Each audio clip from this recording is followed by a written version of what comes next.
రిజర్వేషన్ల విషయంలో జనాలను తప్పుదోవ పట్టించే ప్రయత్నం చేస్తున్నారని మంత్రి ఉత్తమ్ కుమార్ రెడ్డి ఆరోపించారు.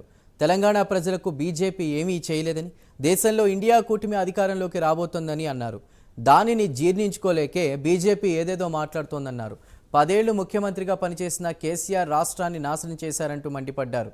ఈ ఎన్నికల్లో మేము అద్భుత విజయం సాధించడం ఖాయమని, మా పార్టీకి అత్యధిక మెజార్టీ వస్తుందని ఉత్తమ్ ధీమా వ్యక్తం చేశారు.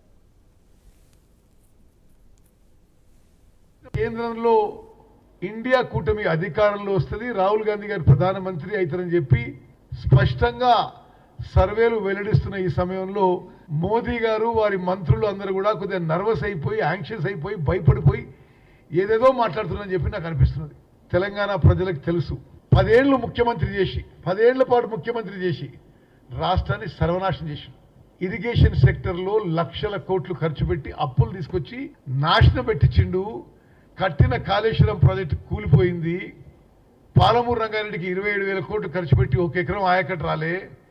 సీతారాం సాగర్ ప్రాజెక్టుకి 7,000 కోట్లు ఖర్చు పెట్టి 1 ఎకరం ఆయకట్టు రాలే. ఇరిగేషన్ సెక్టర్ నాశనం చేసి ఈరోజు అబద్ధాలు మాట్లాడుతున్నాడు. పవర్ సెక్టర్లో ఏదో చేసినట్టుగా, ఇప్పుడేదో సరిగ్గా జరగనట్టుగా తప్పుడు ప్రచారం, అబద్ధాల ప్రచారం చేస్తున్నాడు.